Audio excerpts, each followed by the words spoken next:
Kurang lebih Dharma hafal jalan dari rumahnya ke lokasi undangan. Sempat terlintas di pikiran Dharma untuk menanyakan undangan misterius itu pada warga desa, tapi ia mengurungkan niatnya, karena sepertinya hanya untuknya, mengingat si pengirim tahu masa lalunya. Awan tampak menyelimuti langit malam.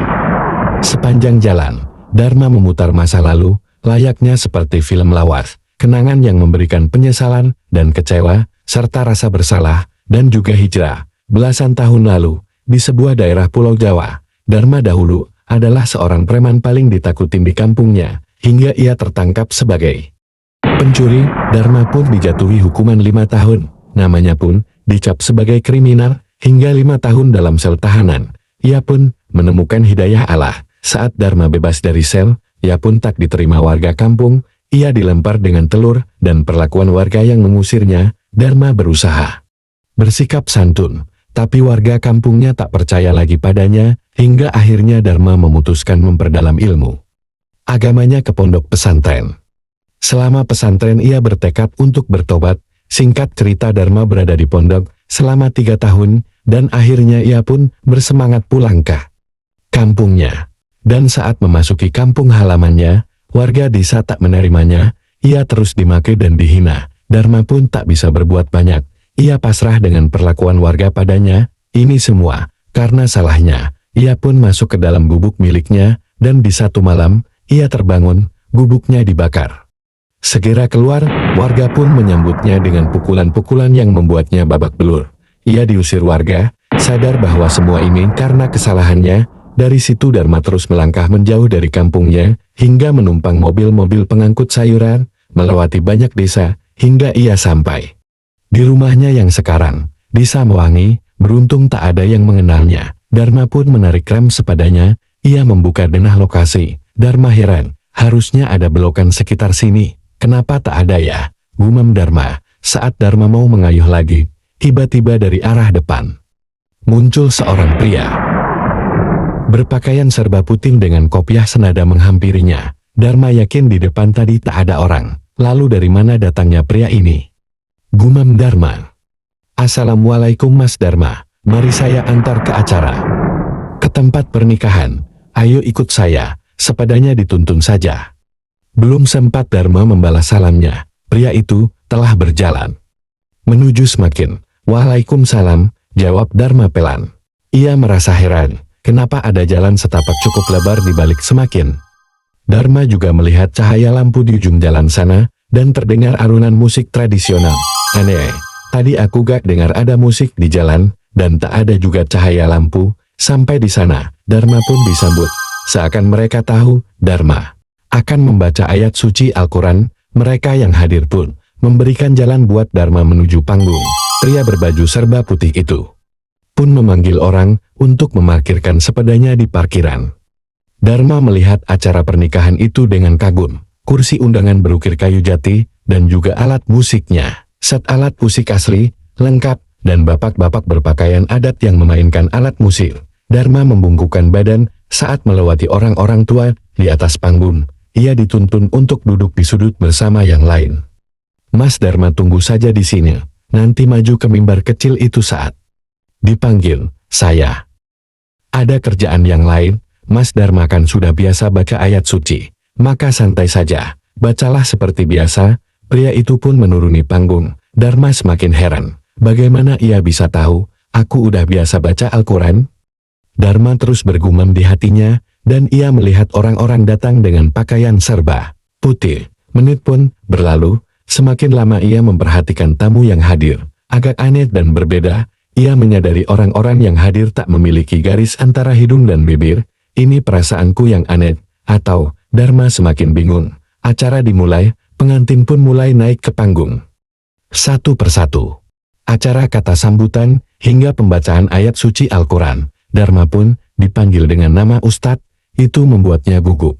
Ada halaman yang telah ditandai dengan benang putih. Ia pun membaca ayat demi ayat dengan suara yang merdu. Hingga para tamu pun terdiam dan terpukau dengan lantunan bacaan Al-Quran yang dibaca Dharma. Singkat cerita, rangkaian acara demi acara dilewati Dharma dengan penuh tanya di hatinya. Semua nampak berbeda. Saat pembagian camilan dan air, ia tak dapat Dharma pun bertanya, "Maaf Pak, saya mau minum." Bapak itu menatap Dharma, "Oh, iya kamu turun saja di belakang panggung ada box Siti." Minta sama ia, Dharma pun langsung menuruni panggung dan mencari box Siti, dan benar saja di belakang panggung banyak minuman dan makanan. Ia pun menghampiri pelayan di sana, "Maaf saya boleh minta airnya?" Lalu orang itu menjawab, "Kamu Ustadz ya, mintalah air sama box Siti." Aneh, pikir Dharma, apa salahnya orang itu kasih aku segelas air, apalagi pelayan itu menuang banyak minuman ke gelas. Tapi ia sabar, dan terus mencari box Siti, hingga akhirnya di sudut dapur, Dharma melihat orang tua yang lagi membuat minuman. Mungkin ini kepala pelayan, atau inikah box Siti? Pikir Dharma. "Permisi, box Siti?" Tanya Dharma, takut salah orang, karena udah beberapa orang dilewatinya, mengarahkan ke box Siti. "Iya Nang, ada apa?" "Mau minum Mbah? Saya harus. Tadi baca Al-Quran di depan." "Oh Ustadz Dharma, sebentar saya ambilkan." Segera box Siti mengambil air di gentong, dan memberikannya ke Dharma. Ia pun langsung minum, membasahi tenggorokan ia yang kering. Lanjut cerita, Dharma pun akhirnya pamit pulang, dan diantar menuju parkiran oleh pria berbaju serba putih. "Kenapa buru-buru Mas Dharma pulangnya? Acaranya masih panjang." "Mas," Dharma pun menjawab, "besok pagi saya ada kerjaan Pak. Jadi saya pamit dulu." "Kalau begitu, ini ada sedikit dari kami." Pria itu menyerahkan sesuatu yang dibungkus daun pisang. "Mas tolong jangan dibuka dulu. Bukanya pas sampai rumah ya Mas." Dharma menggangguku dengan wajah keheranan. "Apa isinya ini?" "Baiklah Pak, saya permisi dulu. Assalamualaikum." "Waalaikumsalam," sahut pria itu. Ia pun menepuk bahu Dharma. "Kamu akan tahu jawabannya setelah membuka kresek hitam pemberianku," kata pria itu. Pria itu pun segera meninggalkan Dharma. Ia pun mengayuh sepedanya menyusuri jalan setapak dalam semak. Dharma pun dengan lihainya melewati jalan berbatu menuju rumahnya Kampung Mewangi. Dharma sampai di rumahnya beberapa waktu kemudian, dan memasukkan sepedanya ke dalam ruang tamu, dan mengunci pintu yang entap. Kenapa tak terkunci? Perasaannya sewaktu ia berangkat tadi, pintunya dikunci. Ketika melihat jam dinding, menunjukkan jam 9 malam, suasana rumah berdebu membuat Dharma heran dan bertanya-tanya dalam hatinya. Ia juga mencium bau tak enak dari dapur. Pas ia buka sayur lodeh yang dimasak sore tadi udah berjamur. Dharma tak habis pikir. Pikirannya berkecamuk. Ia tahu betul tadi pada maghrib berangkat. Saat ini baru jam 9 malam. Tapi kenapa sayurnya bisa berjamur? Dharma semakin bingung. Tiba-tiba sebuah ketukan pintu memanggilnya. "Dharma, Dharma, kamu ada di dalam?" "Ini Bapak, Pak Lurah. Buka pintunya." Dharma pun dengan berlari membuka pintu depan. Pak Lurah langsung memeluk Dharma, sambil menitikkan air mata. "Dari mana kamu?" "Nak, Bapak khawatir, kamu udah menghilang 3 hari. Saya hanya menghadiri acara pernikahan di kampung sebelah." "Pak, maaf saya tak pamit sama Bapak. Saya berangkat pada maghrib tadi Pak. Sore tadi mendadak ada yang letakkan undangan depan pintu. Saya tak bilang, karena cuma sebentar Pak. Maafkan." "Saya Pak." Pak Lurah menatap Dharma. "Dengarkan Bapak, Nak Dharma. Kamu sudah 3 hari tak pulang, lagi pula sudah 1 minggu kita memasuki bulan Syuro. Tak boleh melakukan hajatan di bulan ini, apalagi malam-malam. Pantangan melakukan hajatan di bulan Syuro." Mendadak Dharma terbelalak mendengarnya.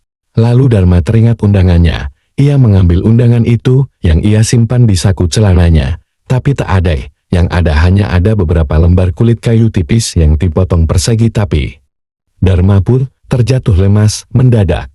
Badannya lunglai, perut lapar. Entah bagaimana tenaganya benar-benar lemah. Pak Lurah segera membopong Dharma ke rumahnya. Ia memanggil beberapa warga menggotong Dharma, karena ia pingsan saat menuju rumah Pak Lurah.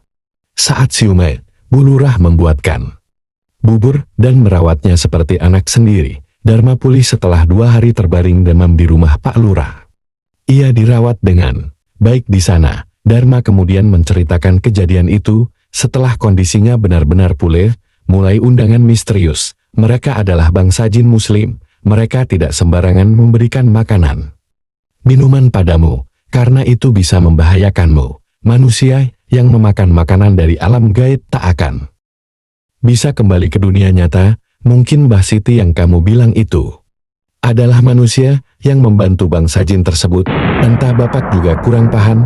Nah, Bapak pernah mendengar dari teman yang paham sedikit alam gaib, jelas Pak Lurah. Dharma juga menyerahkan kresek hitam berisi uang 100 ribuan yang jumlahnya cukup banyak. Padahal ia ingat sosok pria itu hanya memberikan daun kering padanya. Sekarang Dharma paham bagaimana mereka tahu masa lalunya. Ternyata pengirimnya bangsa jin.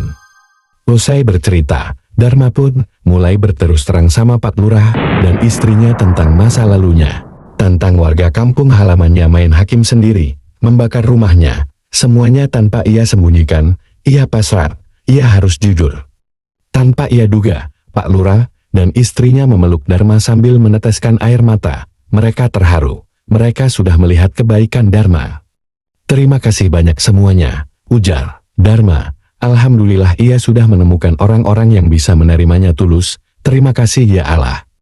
Demikianlah sahabat semua, semoga bermanfaat. Assalamualaikum warahmatullahi wabarakatuh.